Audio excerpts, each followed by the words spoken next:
This is the Aptitude Outdoors Podcast, where we interview travelers, explorers, and outdoorsmen and women to bring you the best tips and stories from around the world. Hey everybody, welcome back to the Aptitude Outdoors Podcast. Thanks for tuning back in here on YouTube. If you can, go down below, hit that subscribe button, help me grow this channel. Been having a lot of fun lately. Tonight, I have a very special guest, Mr. Matt Williams. He is the owner of the gym I go to, Crossfit Crowned. He is just a cool dude. I really brought him on this episode because fitness is important to a lot of people, and I was never into fitness personally. I know I've thru-hiked the Appalachian Trail. I know that's kind of like my claim to fame, if you want to say that, but I've never thought of myself as being into physical fitness. So I wanted to bring Matt on as a non-outdoorsman, but as a person who has a good understanding of fitness overall, to kind of help understand what people who are interested in outdoors activities like mountain biking, backpacking, or skiing, or any sort of outdoors activity that you enjoy, how being more physically active can make it easier for you to perform those activities. Because I know everybody makes fun of CrossFit, blah, blah, blah. I used to make fun of it. This is not an ad for CrossFit. It's just something that I've recently fallen into, and I feel like my abilities in the things I'm doing outdoors have grown exponentially by learning how to use my body, learning about flexibility, learning about strength, learning about movement. So honestly, if you are not into like exercise and fitness, this probably is not an episode for you. So don't watch it. But I think the discussion that Matt and I have will really kind of open some doors to thinking about reasons to try and increase your fitness to be better at the activities you like doing. I know personally it's helped me with backpacking. After through hiking the AT, I was almost crippled after going backpacking after that. Like I'd go on trips, I wouldn't be in shape for it, and I wouldn't be able to walk for 2 or 3 days. Once I started going to the gym and having someone teach me that actually knew what they were doing, I was able to perform a lot better. Like on my last backpacking trip, and we talk about this in the podcast, I went to the gym the day after we got back. Before, I would have not been able to walk for a few days. So hang in there. This is an awesome episode. I personally really enjoyed it. And I want to thank Matt for coming on. So let's dive into this. Let's talk about fitness and the outdoors. Getting started, how did you get into fitness, become a gym owner, become a trainer, try to kill me at least 5 days a week? Yeah. So, you know, my whole goal with this is hopefully to provide you with some valuable information, but as also my secondary goal is to not look awkward on camera here. Good luck. So I'm going to try to come off as natural as possible. So my fitness journey, how I got started, it's kind of an interesting story. I was a 3-sport athlete in high school, and was very active all through my childhood, all the way through high school. And just really enjoyed being involved in sports. Never really thought about it as a fitness type of thing. I actually hated lifting weights. Probably could have been a better football player had I enjoyed it. Really just did the bare minimum to get by there. Luckily, being 6'6" and 220 pounds in high school, my size got me through that. But after that, heading into college, I kind of got away from all sports. I did play some basketball here and there and did lift some weights a little bit, but again, never really enjoyed it. Got into a lot of partying and drinking and smoking, and developed a lot of bad habits there. After college, got out of there and got married. And by that time, I had ballooned up from about 220 pounds roughly for my first 2 or 3 years of college to about 300 pounds. Went through that change in probably about a year and a half. So very quickly did I gain a lot of weight. And when you're going through that process, during that time especially, this is right around the infancy of the internet, and we didn't have a lot of knowledge out there. If you didn't buy a health and fitness magazine, you didn't have a lot of knowledge about it. And so I just thought it was a natural progression of my life that hey, I'm getting bigger, and I never really thought anything about it. But then one day I was I was at work, and I just sat back in my chair and just had an itch on my back, and just put my hand back there and just felt this big glob of fat. And, after that, I looked in the mirror and go, oh my God, what happened to you? This is not supposed to be this way. Again, still not really loving fitness or wanting to get involved in it too much. I just decided to join the Y and just kind of see how it went. I had obviously some lifting experience in high school, so kind of knew the basic every other day lift, chest on Monday, triceps, back and buys, and legs and shoulders. And so I just kind of stuck with that for a while, the typical bodybuilding type stuff with the Y. And then started to incorporate more different types of things, cardio, and lost about 75 pounds within like a year and a half. Wow. Actually it was interesting. I had a shirt that I really liked to wear back in college, and I just kind of hung that up, and my goal was to eventually fit in it again. And I did. So I was really excited about that. I also had a picture of me and my brother getting ready to wash his truck, and we had our shirts off, and I go, I want to look like that again, So I started working out a lot. Every other day became every day, which turned into a lot of two-a-days. We had a gym at my work too, so I would work out there at lunch, and then I'd go home at night and go to the gym and work out again. And when it comes to CrossFit and how I got into that, it was really just I knew about it when I was going through my changes, but I knew one guy that did it. I thought he was kind of weird. I thought the things he was doing was weird. It was obviously nothing that I had done, nothing that I had researched. So I was like, I don't know about this CrossFit thing. He's working out with no shoes on. He's doing these weird movements. Like, what's going on here? And but anyways, so a couple years later after that, I decided to check CrossFit out. I don't know why. I can't remember exactly why, but I went to the gym that I own now. And I got in there and went through a couple free sessions with the previous owner. And he took me in the back room and showed me the prices. And my eyes just popped out of my head. I said, you got to be freaking kidding me. I'm coming from paying $40-$50 a month for a membership to this, 150, 60, $70 a month. I said, there's no way I can afford that. Flash forward a couple years, and the gym that I'm working out at, this gym decides to move in. The CrossFit gym decides to move in. And I'm just seeing all these people really get after the workout. And I was like, wow, this is really cool stuff. They seemed to enjoy it. They all talked to each other. They were all friends, and they were working out really hard. And, I told my wife, we were doing much better financially at that point. And I told my wife, listen, I'm going to give this a try. There was a $350 initial fee to do some personal training sessions, 5 of those.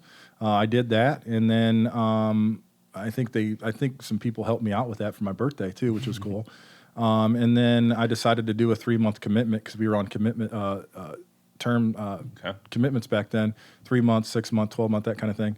And that 3-month commitment turned into, a lifetime change. And the thing that stands out the most about me in that transition is that I had a personal trainer's certification through an online certification process at that time. And I went into my first session with the previous owner in my one-on-one. In that first hour, I felt like I learned more about fitness and how to move the body properly than I had in any of the research that I had done, any of the training and certifications that I had done.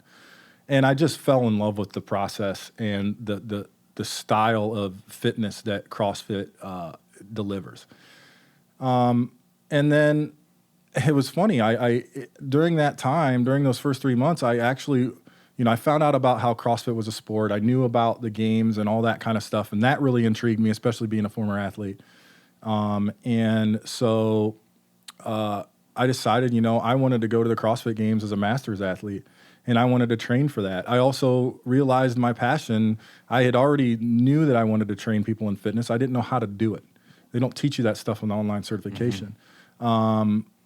And CrossFit seemed like the best path for that. So I wrote down all these goals on my fridge, and some of my friends laughed at me about it, but it said, one of them was make the CrossFit Games. Didn't do that. Probably we'll talk about why that didn't happen later on in the podcast, but hopefully that still comes someday.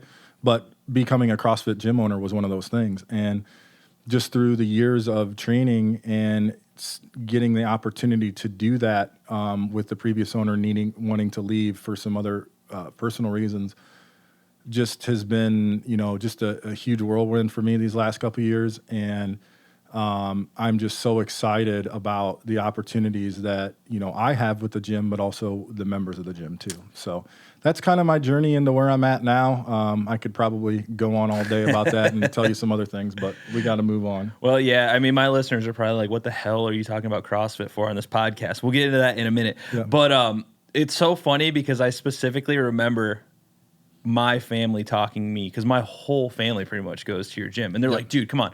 I was at Planet Fitness. I was not losing any weight. I was even like dieting, right? I was going 5 days a week and doing like an hour and a half, running at 5 a.m., all that crap that you hear online.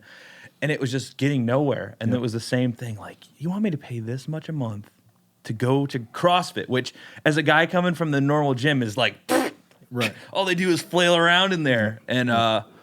And I remember coming in, and we had our sit down in our first meeting. You're like, what are your goals? I'm like, I just kind of want to not be so fat anymore, which is probably everybody says. Mm-hmm. So I come in, and I remember my introductory training sessions. Mm-hmm. You looked at me like, Jesus, this dude is never going to make it. Like, I couldn't squat past like anything. My flexibility was terrible. I didn't even know what flexibility was. I thought that was for sissies. Yeah. Well, and then I go in there and I'm watching dudes like do pull-ups. I'm getting 3 rounds of a workout in, and there's people in there like doing 8, 9, and I'm like, I am pathetic. Right. And I've never in my life have I enjoyed working out, just like you said before. And we come here and we do this stuff, and everything I do outside of the gym is like semi-athletic. Like, I mountain bike, I backpack, I go and do photography out in the middle of nowhere in the woods, and I just love doing all that challenging stuff, and I just couldn't do it anymore. Yeah.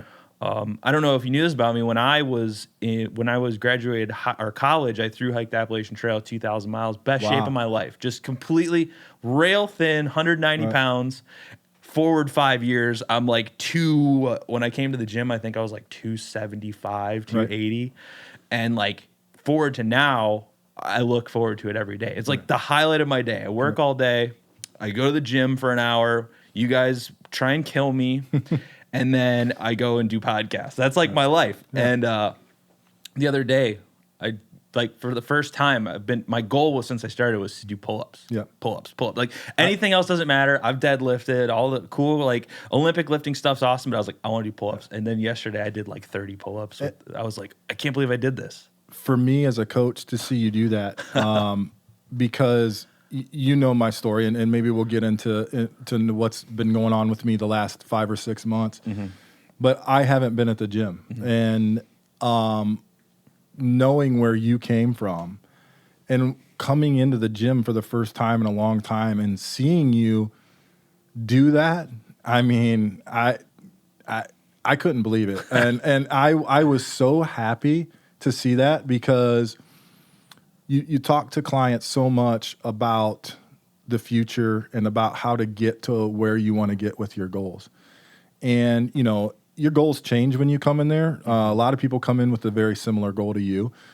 They start seeing people do things that they never thought they could do, and they start changing those goals to that, and they want to achieve those things.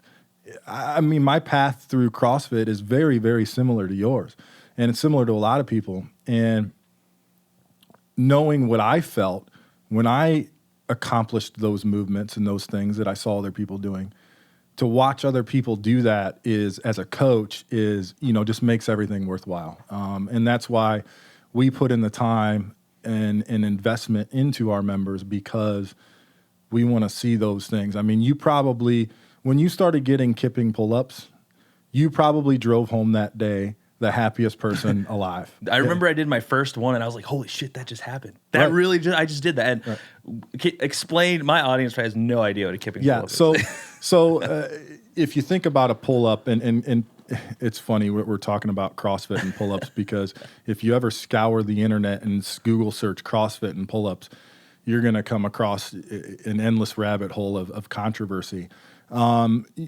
Pull-ups are a strength movement and a cardio movement, can be done that way. Most of the time, a typical pull-up where you're pulling yourself up, hanging from a bar, your chin over the bar, you're doing it as a strength piece. So you're doing it with your body still, and you're just pulling with your arms and your lats to get yourself up over that bar, your chin over that bar. That's the strength piece of it. In CrossFit, we also utilize a cardio piece of the pull-up by basically moving your body in a way that allows your energy and your power to be driven from the core to the extremities. So you're using your body movement to help propel yourself up rather than just a strict pull. There's two ways to do that. One's called a kip. The other one's called a butterfly pull-up. The butterfly pull-up is a little bit more advanced. When somebody who's a bodybuilder watches somebody do that, they tend to make fun of them and go, that's not a real pull-up. Well, it's not a real pull-up if you're trying to build strength in your lats, but that's not what the purpose of the kipping or butterfly pull-up is. I don't need to get into really what all that is, but those are the two differences. And when you're doing a kipping pull-up, you're combining that strength and that cardio piece of the pull-up. And it's a gymnastic movement, right? So if you think about gymnastics, a lot of it is strength. You see these guys and these girls, and they're super strong, but also a lot of it is body positioning and knowing how and when and where to put your body so that you can achieve these movements. That's where the kipping pull-up becomes tough for people, because to get your body in the right position so that it can do the right thing to get you to that chin over bar is tough to do. You may have the strength, but the body awareness and the body positioning is a very hard thing to learn. It is the most difficult thing I've ever learned. Yeah. And we could talk on technical stuff all day, but the real reason I wanted to have you on the podcast, and I promise we're going somewhere with this, people. Nope. A lot of the outdoors activities that I do involve a lot of weird movements. Like backpacking is not really super a natural movement. You have this restricted upper body with a backpack on. Your shoulders are kind of restricted because you have the weight kind of pulling down on your lower hips, but you're also carrying some of the weight on your shoulder, and you're climbing. So you're doing a lot of like extended leg motion. It's basically like doing a step up all day long. Right. And with a weight on your back. With a weight, with probably 30 to 50 pounds on your back. And I went on a backpacking trip 2 weekends ago, and I went on the same backpacking trip last year, and I couldn't walk for 3 days after that. The day after I got back from this backpacking trip, I went to the gym. Yeah. So like the flexibility of just going to work out like in a real gym, what I would call real functional exercising, I feel like is already paying off in what I do outdoors. Mountain biking, the cardio aspect of what we do at the gym has made me a better mountain biker. You can be strong and you can climb all day, but if you don't have the cardio, right? And like a guy like me, if it wasn't at the gym and you guys didn't write it in, I would never do cardio because I just hate it, it's not fun. But not a lot of people like it. So how can something like CrossFit or even any exercise benefit someone that does a lot of this stuff? Kayaking, use your lats, backpacking your legs, biking your legs. Right. Where I'd like to go with that is I'd like to start out by saying that I get people that come in a gym with all kinds of different goals. Usually they fall into a couple different categories. One is weight loss, obviously. That's the biggest one. The other one is they just want some more energy. They want to be fit. They feel like they've lost something over the years. And another one is they have a lot of extracurricular activities that they like to do, and they want to make sure that they can continue to do them throughout the rest of their life. Whether that's pick up basketball at the local church or whether that's riding a bike. There's a lot of skiing, a lot of different activities that people like to do. And as you get older and as you age and your metabolism starts to slow down, if you don't exercise, it's very hard to continue to do that at a later age. And a lot of people don't want to quit these activities. They want to continue to do them. Fitness allows you to prolong your life so that you can do those things. One of one of the big things that we say in CrossFit is we want to kick ass into our 90s. You know, we don't want somebody to take care of us in a nursing home. If you think about that and apply it to what you're talking about with backpacking and other things, there is a lot of physical needs that these activities require, and if you're not training those things on a regular basis, they're going to go away.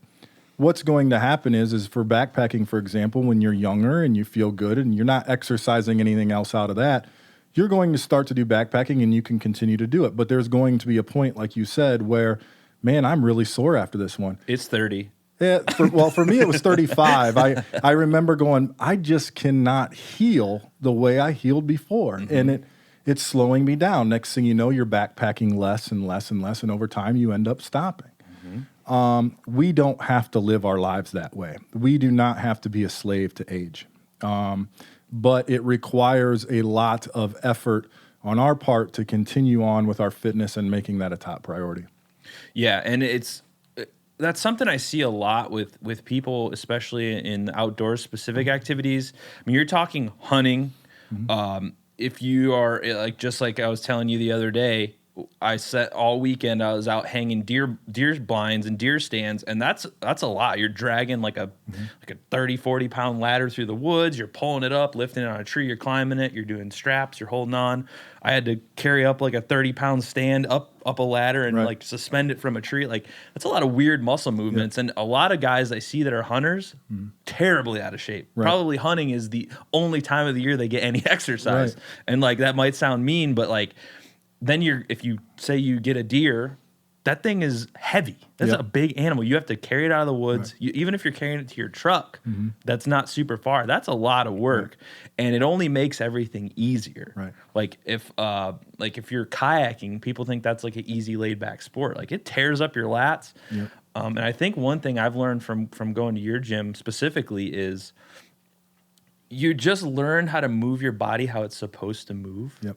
I didn't know you could stretch a shoulder. Right. I didn't know that you could move your shoulders up and back. And it really has helped me. And that's a lot of things in the outdoors I see is people just go, they buy a backpack and then they go do a 35-mile trip and they're miserable and they talk about how bad it hurts and they're sore and it's off-putting. They, like you said, you don't want to do it anymore. Right. And that's something, I mean, there's kind of like two things in the outdoors. People are either like insanely fit, like ultra marathon runners, and they'll run like 100-mile races, or they're kind of just like your average guy who just goes out a couple times a year. And I think the important part is consistency, because I guarantee everybody that goes to the gym, there's days where you're just like, I don't want to go. I'm tired. I'm beat. Yeah. It is painful, but it's rewarding when you start to push yourself in that aspect. And I wish I saw more outdoors people kind of doing that kind of thing, because I don't see it very much. Yeah, and with a lot of the stuff that you said, you touched on a lot of good points that I like to make to people when we're talking about fitness. And if you think about the people who, might be listening to the podcast who, like you said, don't get any exercise all year until they go hunting for a deer, I know that I think there's been some studies that have shown that, a lot of the heart attacks that happen in the country will happen to people when they're shoveling snow in the wintertime. And really what's happening there is their body is so beat down and so out of shape from the way they've treated it for a very long time. When they go to do a strenuous exercise or a strenuous activity, the heart just can't handle it, and they'll have a heart attack and die, possibly, right? And what we're trying to do as a fitness discipline is not only give you the ability to do the things that you love, but also prevent things like heart attacks and other chronic diseases that can kill you or lead to a less than what's the word I'm looking for? Optimal life, right? The other thing that you touched upon that I thought was very interesting is kind of how do you approach fitness when you don't want to go to the gym? One of the things that I really try to drive home with my members is that for the first year, when you're in CrossFit, we're really just trying to build a habit of fitness. Mm-hmm. You are going to see success. You're going to get stronger. You're going to get fitter. Those things are going to happen. But really what we're trying to do is build a habit. if we can build that habit, then what happens is going to the gym doesn't become a choice anymore. It's just something that you do. Yep. You become that fit friend of all your friends. You become the guy that they look to and go, man, this guy just crushes it every day. And for them, it's a really hard thing to fathom. For you, you don't even think about it. Mm-hmm. And if you can you do that with anything in your life, right? You're building a habit in hopes that it's going to give you what you want. Because really, all of this, we're trying to do two things. One, we're trying to be able to just live the life that we want to live and not have to worry about disease. Mm-hmm. The other thing we're trying to do is look good naked, right? I'm still working on that one. Yeah. So there's two parts of this, right? We want to look good and we want to feel good. So, but yeah, I mean, you touched on a lot of good points. I think CrossFit as a fitness discipline translates to outdoor activities, hunting, fishing, backpacking, mountain biking, road biking, anything you can think of. CrossFit as a fitness discipline translates better to those things than any other fitness discipline out there. Absolutely. I 100% agree. My bow is set at a higher poundage than all of the friends that I bow hunt with. Yep. And I'm just like, Yep. because you've built up my strength, and it used to be hard. I was like, shit, this thing's dialed in way too hard. And now it's just normal. And every aspect of the things I'm doing, I'm seeing improvement in. Right. And like, this isn't a CrossFit sales pitch. I'm just saying, like, right. It's a fact. Like, right. The coaching there has shown me ways to move that I didn't know were right. possible. Right. And this is stuff I've been doing wrong for 10 years. Yeah. I've been into this outdoor stuff for way longer than that, but like the physically demanding stuff that I've been getting into, like the longer distance and the harder endurance kind of stuff, I've been doing it wrong. I've like anybody, I talk about all the stuff I've done all the time. I flat out was doing it wrong right. for years, and yep. now I'm learning that. Yep. And God only knows what damage I've done to my body. Like, I've had shoulder issues that have pretty much gone away since I've been there because it's probably just tight. I didn't know.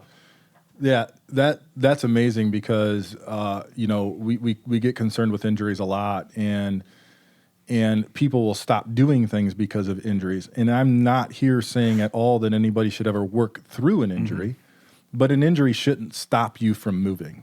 Okay, there's other ways to move until that injury heals, and then you can train that again. I think why CrossFit translates better is because our movements, the things that we're doing, are building strength. In your case, in your example, they're building strength, but strength with a purpose. We're not just trying to bench press 315 pounds. That's awesome. That's great. How does that help me in the real world, right?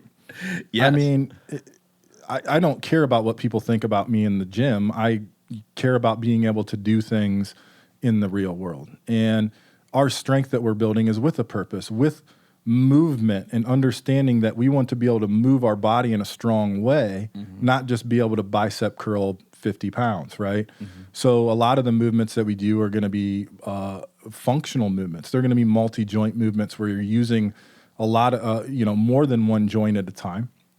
And they're really all centered around squatting, deadlifting, and pressing. So whenever we're talking about movement, we're either talking about squatting up and down, we're talking about picking something up off the floor or anything, or we're talking about pushing something up over our head. That's the strength part of that, right? Mm-hmm. So everything that we do are going to be centered around kind of those three movements, and that's kind of what the body does. When we talk about backpacking and hiking, when we talk about biking and kayaking and all that stuff, now we're talking about a lot of cardio. We're talking about muscle endurance too, as well. Because you may be able to walk all day and you have the cardiovascular capacity to do that, but to carry that weight too has got some muscle endurance. Your muscles are going to tire out, and if you can train so that you don't lose that muscle endurance, you're going to be able to backpack for a longer period of time. And if you eat right, your recovery is going to be a lot better as well. And that's a tough one with backpacking because it's like a lot of people, and for good reason, are focused on getting lightweight pack, lightweight everything. and that kind of all the food that they make for backpacking is, basically junk food. Yep. There's no, I mean, there are companies out there that make like healthy stuff, Right. but you're paying for it. And a lot of people, it's just kind of a recreational activity. For the long-term endurance stuff, like I would be hard pressed to bet that people are eating healthy. Yeah. But that is by far the hardest part of any exercise routine. To go into the gym and lifting weights all day, cake. That's the easy part. And the recovery stuff is hard because it does take a lot of work. And I wish there was a more, and people will probably crucify me. There probably are alternatives, but to eat healthy while backpacking is very difficult. But that's a short activity usually. Yeah. You shouldn't have to worry about eating healthy while you're doing the activity that you want to do. The eating healthy part is kind of the foundation of your overall fitness, right? Knowing that we don't have to eat healthy 100% of the time, and nor should we. We want to eat healthy for about 80% of the time because we still want to enjoy life and enjoy some of the things out there.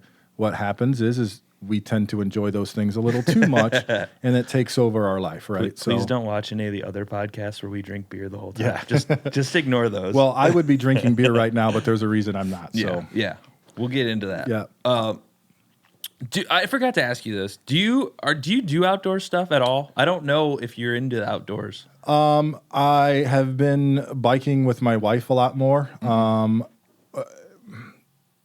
I have, I work 2 jobs. So I have a main job. I own the gym. I coach. I work on growing the business. With that doesn't come a lot of time, on the weekdays for sure. And then when I get to the weekend, I just want to kind of chill out and relax. Absolutely. However, knowing that outdoor activities allow you to do that still as well. We just haven't had that type of time. I've got family that lives out of town. So, we visit them when we can. We've got kids that have a lot of activities.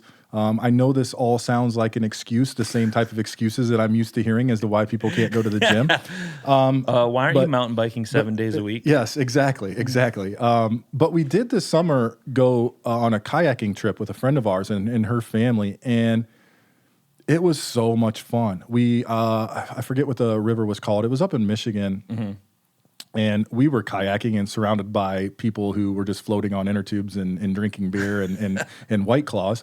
That was quite fun. But I mean, and we kayaked for 4 hours. That kayaking trip ended with 2 drunk people fighting, which was awesome.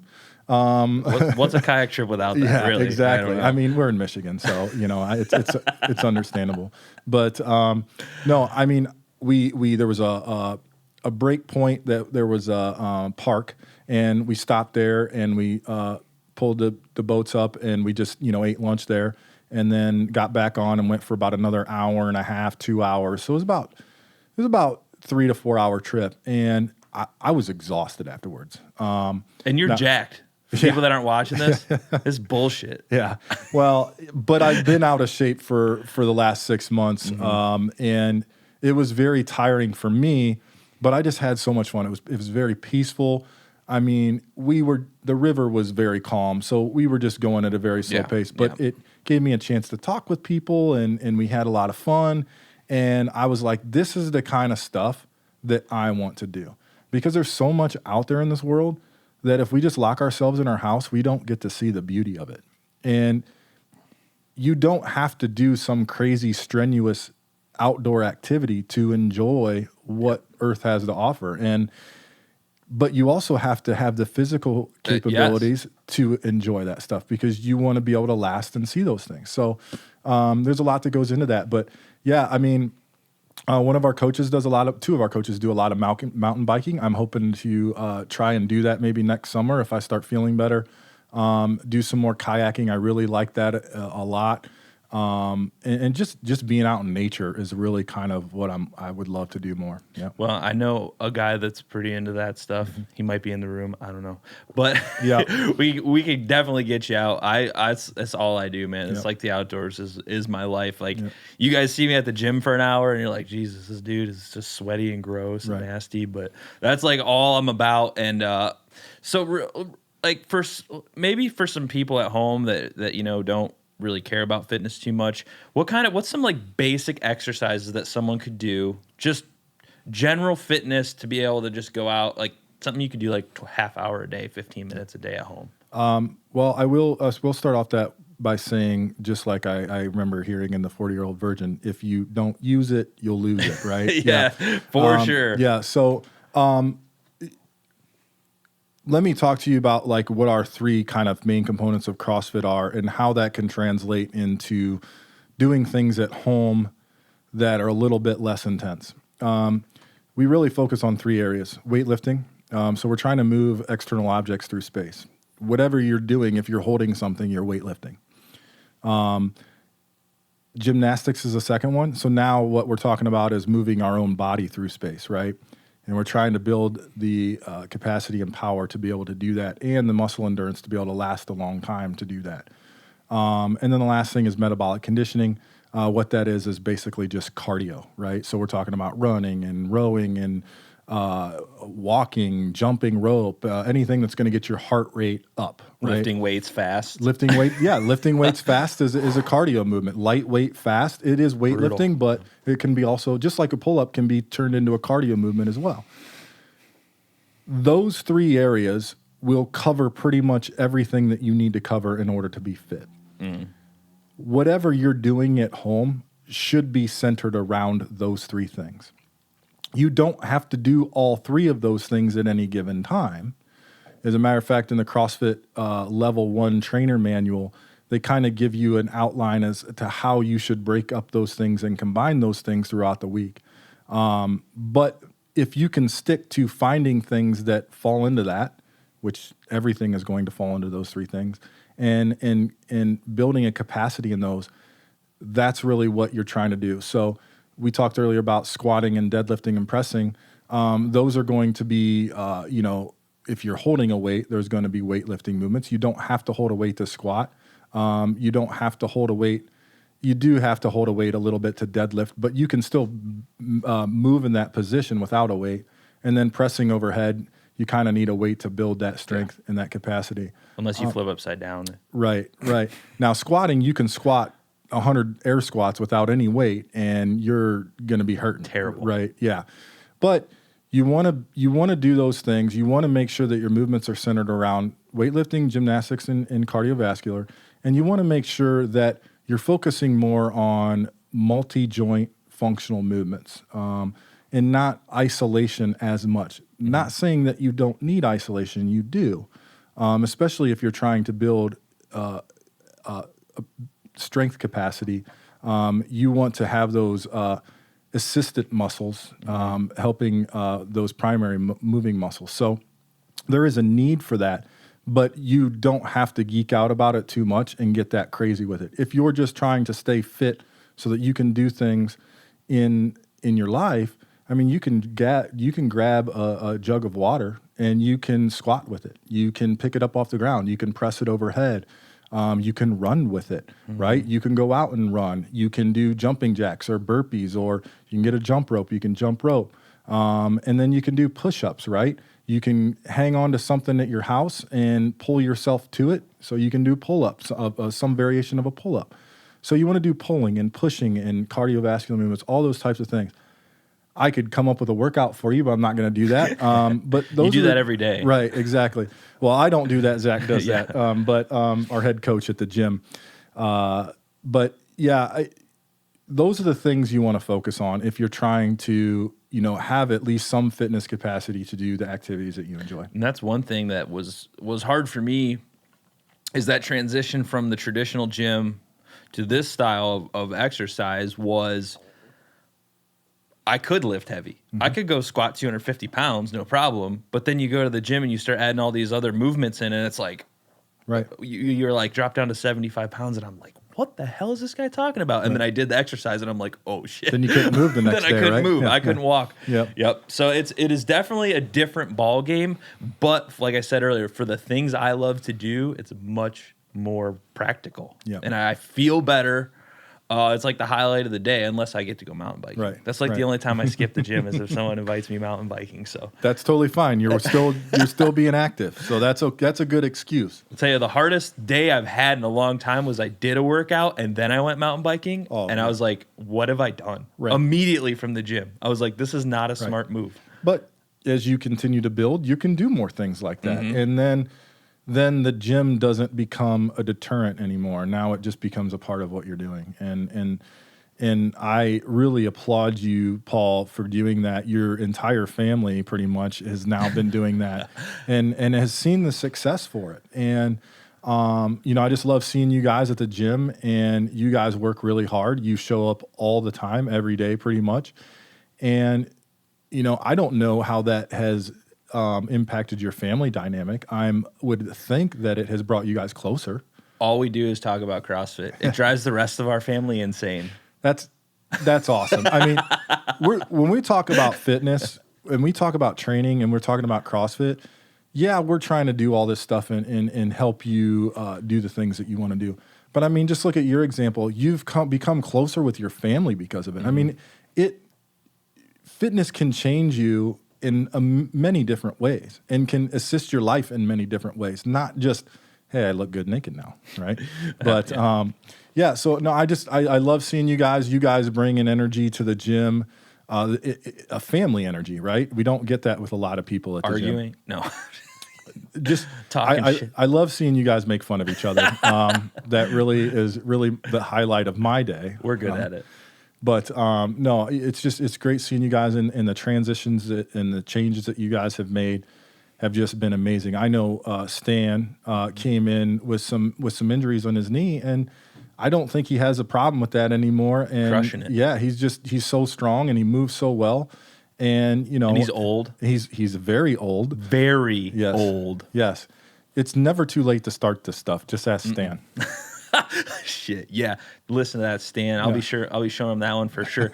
But the comparison I wanted to make is in a lot of the stuff in the outdoors world, backpacking in particular is community based. A lot of times, like when I was through hiking the trail, we had a community of people. We knew each other, and like I think part of the reason that I'm drawn to this so much is like I love the challenge. I love being there with my family, but at the same time, the gym is a community. Like I walk in and I know everybody, and we push each other. There's not a lot of shit talking. Like you're not at the squat rack like we talked about earlier, and some bros waiting for you to get like hurry up or can I work in? It's just like good job. I never feel like somebody's making fun of me at the gym besides my brother. Right. Other than that, he makes fun of everybody. He makes fun of everybody. So it's like everybody wants you to be better. And that's what I want for the outdoors community. That's why I started this, because there's the same bullshit. There's the same like competitive and everybody wants to be better. But there's also other people out there who have a community of like, we're all in this. Yep. We're all in this. Everybody. We're all suffering. We're all suffering. Yeah. And like my goal is working towards like more conservation stuff and getting people more in tune with the outdoors and like thinking about things in ways that aren't just so like reactionary, like people are throwing trash on the ground and they need to be punished. It's like, no, we need to do something about that. And that's kind of what you guys do with CrossFit is you're making a change in people's lives and it's making people stronger. And then there's people out there that are talking shit about CrossFit because they're like, they just flay around in the bar, bro. It's easy. I don't know what they're doing. So I enjoy it. I think it's life-changing. I mean, I look forward to going every day. It's like as soon as like I clock out, I'm gonna get fired. I clock out like 3 minutes early from work every day, and I'm just like, right to the gym, right? Yeah. We, our number one goal at our gym is to make sure that you meet your goals. That's what we're trying to do, and we're going to give you all the tools that you need to do that. And we're continually building more tools out for people. But the other important aspect for our gym is the community. And you just touched upon the community of the backpacking world. And if you think about society, we're all a bunch of series of small little cults, right?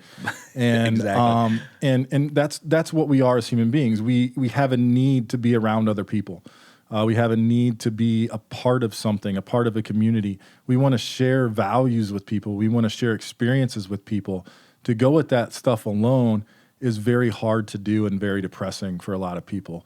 And anytime you can create a community around something positive like working out, like backpacking, like kayaking, or anything like that. I know there's a ruck club out there as well too.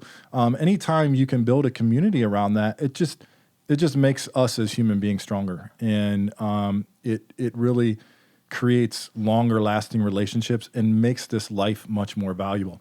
That's something that I have learned through CrossFit, but that's also something that I have learned is the most important thing in life over the last 6 months because of the issues that I've been going through.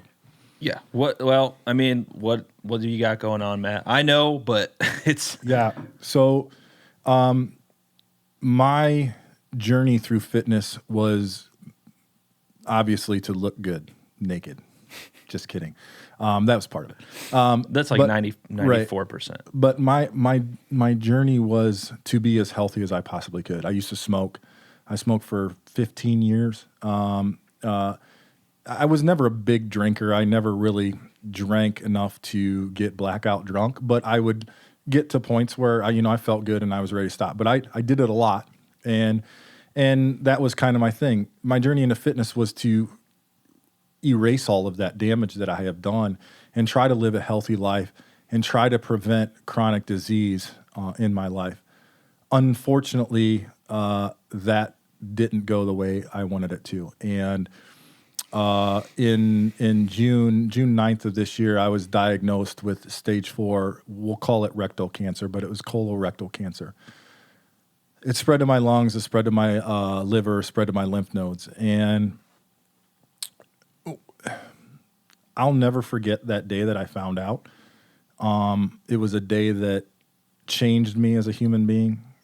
It was a day, surprisingly, obviously filled with sadness, filled with anger, filled with confusion, but also filled with calm. I think I talked about this, or if I write a lot, or I've been writing bi-weekly posts on Facebook. For me, the outlet of getting out of my head and writing my thoughts on paper or on a computer has been very beneficial to me, especially since I have physically not been able to work out as much as I want to because of this diagnosis. I'm currently going through chemotherapy right now. It's a brutal chemotherapy regimen. It's every other week. It's 12 weeks long, and I'm in between session 4 and 5 right now. So mentally, I have needed an outlet. When you get a death sentence, and nobody ever told me when I'm going to die, but you know that you've been given a death sentence when you get cancer. It changes you. You look at the world differently. I think in one of my posts I said, my neighbor has had this weed growing that has turned into what my kids now think of as a tree. And it was the ugliest thing. After my cancer diagnosis, it became a beautiful thing. And we talk about getting outdoors and seeing nature more and being a part of what God and earth has to offer. That's kind of where I'm at in my life right now, and really trying to do two things. One, experience life and what life has to offer in a different way than I have, because when you're sitting at home and you're watching TV and you see people doing things, you always tell yourself, I'm going to do that someday. Well, when you find out that you have cancer, that day is now. The other thing that I'm really trying to work on is fixing some relationship issues that I've had with some people. Again, you sit there and tell yourself, oh, I'll talk about this with them later. We'll take care of it. Let's just move on. When you get that death sentence, you realize you don't have the time to do that anymore. And you need to make sure that people know how you feel, and you need to make sure that you know how they feel before we're dead and gone. And there's no time like the present. When you're talking about fitness, when you're talking about if your listeners are out there thinking, I've been wanting to get into fitness. As a gym owner, I hear this all the time. Matt, I've been wanting to get into fitness. Well, what the hell are you waiting on? okay? Because life comes at you fast. Death comes at you fast. You never know what's going to happen. I could be in a car accident tomorrow. What the hell are you waiting on? Get up off the couch. Go do some stuff that you enjoy. You don't have to do CrossFit. Find a fitness regimen or routine that you enjoy, that you love, that is not a chore for you. If that's going out and backpacking, if that's going out and mountain biking and not going to the gym, fine. But just do it. Do it. Yeah. And that's something that I personally saw at a younger age, and why I did some of the stuff I did at a younger age was before I backpacked the Appalachian Trail, I was in a band. We traveled all over the U.S. for years, like right out of high school. And I've probably given my parents multiple strokes and heart attacks because I was a kid. I just went out on the road underage, basically like 17, 18, left small town Ida, Michigan. And they had big plans for you, didn't they? Yeah, I was going to be a doctor probably or a lawyer. And, you know, when I was, oh God, how old was I? 14. I was in high school. I was maybe a sophomore or junior. My grandma died. She had issues, basically killed herself. And, you know, I was like, that was like, fuck. Right. That was like, what you like see that. And that was a moment for me where I was like, almost like a turning point, like I can't, I'm not going to wait around for shit to happen. Do you remember how old she was when she died? Early mid 60s. Okay, so relatively young. I mean, yeah. To me, that's young. Yeah. I'm 42. That's still young. It's like, and I, it's like the same thing. Like, I mean, I don't, obviously you come in waves, so you can't always just do whatever the hell you want all the time, because there are realities like bills and life and that kind of hit me early on, and I've quit jobs that have made a hell of a lot more money than I'm making now, but I'm so much happier. Yes. Because I did, like, if I were to drop dead tomorrow, at least I could say I got to, my biggest goal in life when I was 24 was to through hike the AT. I quit a $60,000 a year job at 24 to just go hike. Oh, that had to piss your parents off. Oh, it pissed Stan off because I was working for him. Oh, yeah. Sorry, Stan. We're really ripping on you on this episode. Yeah. But no, man, I am 100% with you on that. And I mean, I still have, you know, issues to work on myself with, you know, everybody has relationships that are hard and nobody wants to have hard conversations, but I try to be that way too. Yep. Because I have a similar sentiment. Like, it's like I could have waited to go to CrossFit. It was literally like, you should do this. And I was like, whatever. And they're like, you will be stoked to do this. It's expensive, but it's worth the money. Right. I was wasting $10 a month at Planet Fitness. Exactly. I feel like I'm getting something out of the money I spend. And you're investing in your life. Yes. Right. That's the key here. Our job as a gym is to get you to achieve your goals. We're trying to show you the value in what we're selling you too. There needs to be that value. We need to be the best way for you to achieve your goals. And we need to provide you with all the tools, the best coaches, the best programming, all of those things. That's what we're trying to do. We value that, and we hope that our members see that value too. I don't even feel like I'm being sold anything. I pay it every month, and I'm like, this is badass. This is the best part of. I would pay this every day. and I don't ever feel that way as a gym owner. I feel like, hey, I'm telling you exactly what you need. I mean, it's your choice to decide whether you want to do that or not. You know.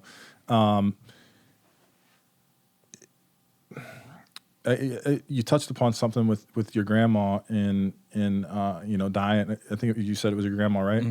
And dying. And for me, death always seemed to be, God, we're getting deep here, aren't we? Death always seemed to be something that old people did. As a child, I never. I think my grandpa died when I was maybe like 10 or 11, 12. His wife, my other grandma, she died and like when I was maybe like a freshman in college. My other grandma died a couple years, I think, after that. I can't remember if it was after or before. It was right around the same time. And then my grandpa died in 2011. So those are really the only big experiences that I had with death during that time. In 2010, though, I did have a really good friend of mine commit suicide. I was actually at his house when he did it. We were trying to find him. He hadn't shown up for work in a couple days. And that one hit me really hard, but not hard enough to change my life, to change my relationships with people. And that's what I regret, is not recognizing that then. Now that I have my own death sentence, that's where the change has happened. And we tend to, as human beings, denial is something that we focus on a lot, and without even knowing it. And when somebody dies, or when we're put in a situation, we can deny the situation that we're in, and it really helps us cope, right? I don't have that luxury anymore. I can't deny things anymore, because if I do, then I don't feel like I've accomplished the things that I want to accomplish in life. If you go back to what you were saying about doing the things that you love rather than the things that you know are going to make you money. Money is not happiness. Freedom to do the things that you want to do is happiness. I do work another job. That is so that we can pay our bills, because even though we're working on growing the gym, it's definitely not enough to keep us going without my other job. So I continue to do that. But it's not my love. I mean, my love and my passion is CrossFit, is fitness, and my family, and being able to be there for them whenever they need me, going to volleyball games for my girl at 4:00 in the afternoon when other people are still at work, right? So, so finding that balance of being able to financially support yourself, but also do the things that you love, really makes for a much better life. And sometimes we can't do that. We have to work a job that we don't like. That's okay. Go out and find something that you love, like we're talking about right now. Go out and do those things, you know? Well, and that's a lot of misconception that people have. Like, I have people ask, like friends I went to college with, they're like, what's it like to be a podcaster full time? I was like, bro, I work in finance, okay? Right. Like, I'm not a podcaster full time. I love it. I do it like, just like you have the gym, I run this. I love it. Right. It costs me money all the time. I absolutely love doing it, though. But I want to say, like, it's so insanely inspirational that you still show up to the gym and do fucking workouts, and you're on chemo, man. Like, anytime I'm like feeling down or whatever, I'm like, holy shit, Matt's in here killing it. Right. You're kicking my ass in the gym. And I mean, it's truly an inspiration, man. Like, this is a hard conversation. I don't know how to talk about it, but it's. I've never set out to inspire people. I don't like to put that burden on myself. With the Facebook posts that I've been making during my chemo treatments, and I've been writing those during the 5 and 6 hours that I sit in a chair hooked up to an IV. I could watch movies. I could play my Nintendo Switch. I have taken those things with me, but I can't get out of my head when I'm doing that. Writing gets me out of my head. And I find a lot of comfort in that. The posts that I make on Facebook have been very selfish, because they have been a coping mechanism for me. But what I found about it is a lot of people have come up to me and tell me how inspired they are by some of the posts that I've written, and that I should write a book. And maybe I will someday. Again, do the things that you want to do while you're here. It's just not something that I ever feel like I'd have time to do. But that's my outlet. Fitness used to be my passion. It still is my passion, but it's something that I physically cannot do anymore. And even though I'm in a gym and people are seeing me work out while I'm going through chemotherapy, that's very inspiring for them. Let me give you the inside scoop as to what a cancer patient's feeling. I feel the complete opposite of that. I have quit workouts in the middle of them during chemo, walked outside and literally cried. To go from being the fittest I've ever been in my entire life just 1 year ago to barely not even being able to finish a 10-minute workout. It's very heartbreaking for me. It's very tough to deal with. And I can't do the thing that I want to do, the thing that I love to do. That's hard. A lot of people, we're just talking about this, they haven't done the thing that they want to do yet. Imagine not being able to do the thing that you want to do, that you've always done, that you love not more than anything, not more than my kids and my family. But imagine that being taken away from you. It's very hard to deal with emotionally. And so what I'm trying to do, because I still love to coach, I still love to help people. I'm trying to find a way to do that without the physicalness of the way I used to do it. Mm-hmm. So I'm writing. I'm trying to become more of a mentor to my employees rather than somebody who's doing the work. I'm trying to mentor them and coach them on how to do the work themselves. And that's a huge goal for me. And I love coaching.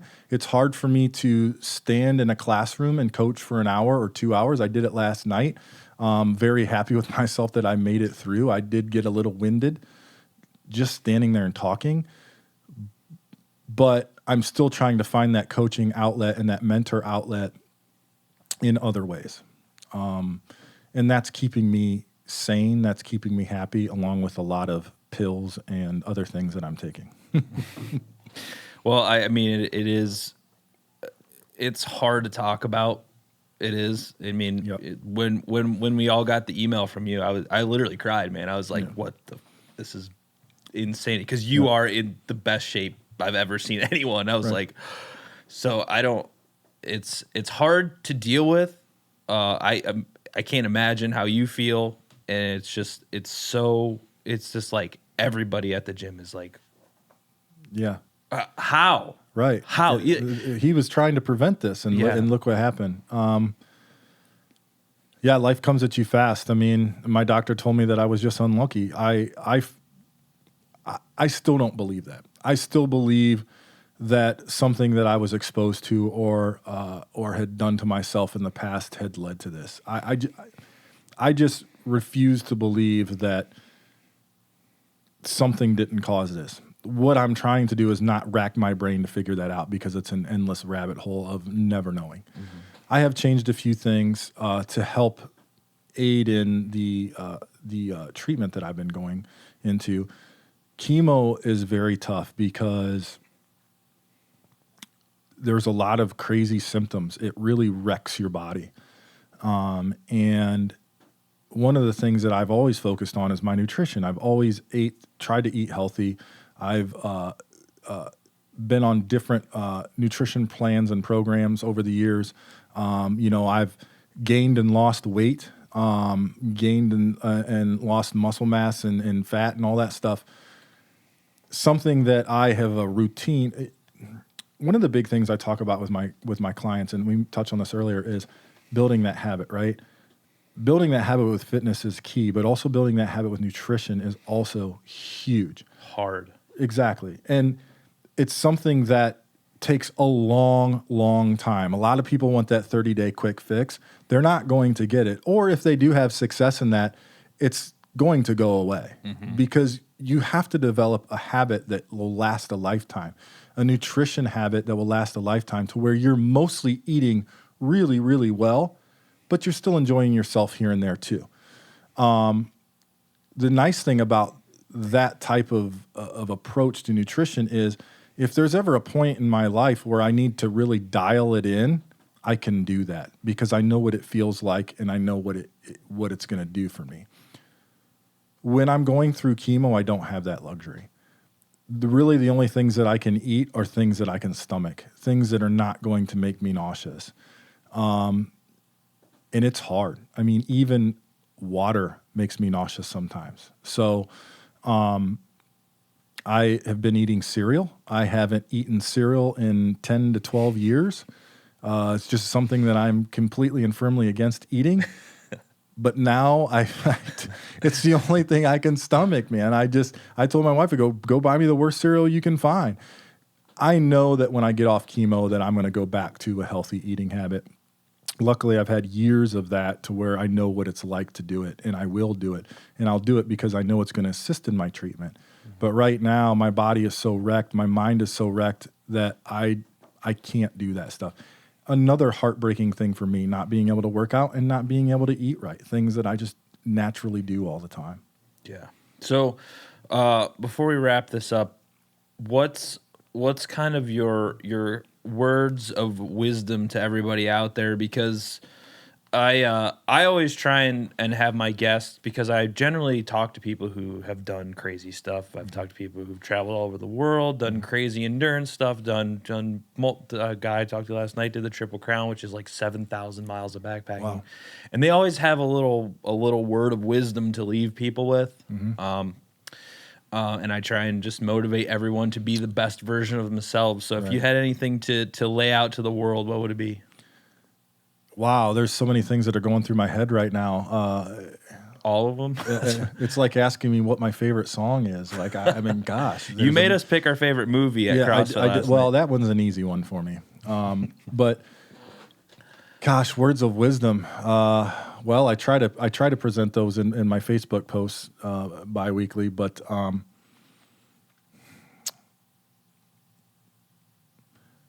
cherish your life, cherish your relationships, build strong relationships. Do the things that you want to do. Don't wait.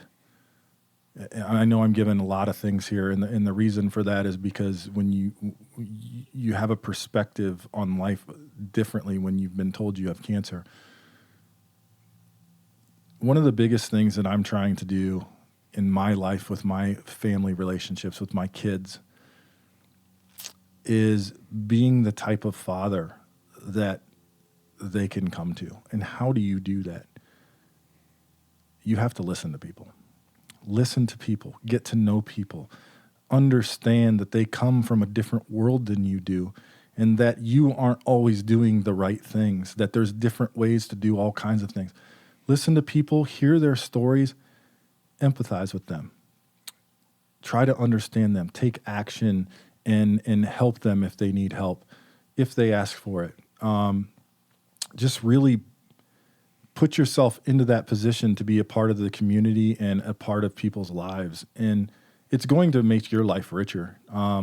Even if you don't do anything to train your body, even though I think that's extremely important, if you can make your life richer with the relationships that you can build, that becomes very important. So word of wisdom, listen to people, build relationships, understand, and just experience things that try to learn from their experiences, right? Mm-hmm. So, I mean, that's really it when it comes to that. And again, my words of wisdom are more life focused now than they are fitness focused, even though I am involved in the fitness industry. And that's just because of the perspective that I have now. Don't wait around for that stuff, man. I mean, get out there and do that stuff now. You just never know. And the last thing you want to do is go to somebody's funeral and say, man, I wish I would have said that to them. I wish I would have done this. I wish I would have done that. I really miss this person. You don't want to have to say that, right? In contrast to that, you also don't want to be 85 years old sitting on your porch going, I wish I would have done this. I wish I would have done that. Live a fruitful life. Go out there and do the things you want to do. And try not to let money get in the way, right? All right. Thank you, Matt, so much. We went through a lot today, and I appreciate you kind of putting it all out there. And I will see you at the gym. Hopefully a lot. Yeah, hopefully, but unfortunately, that might not be the case. That might not be reality. But no, I really enjoyed this. I hope people get something out of this. If they were inspired by anything that I said, or they have any more interest in me, I'm on Facebook. I like to. I never used to post. I post stuff now, and hopefully helping people out is something that that my words and thoughts can provide. I don't know if it does, but hopefully it does. So thank you for having me, Paul. I really appreciate it. Miss seeing you guys at the gym. Love the family. I remember Stan invited us to Abby's basketball game. This was before she tore her ACL. And I love your guys' family so much. I mean, you guys are so close, and you guys, the closeness of your family is just unbelievable. That's something I'm trying to build with my own family. And you guys are you are all friends. You know, it's not that you're family and you love each other. You're just friends. And that amazes me. And I just love the dynamic. And you guys, I don't know if you know this, have been an inspiration for me and my wife. And we talk about you guys all the time. So, in a good way, and that we wish we could be more like you guys. You guys really do inspire us, and we just love seeing you guys at the gym. Thank you. Thank you.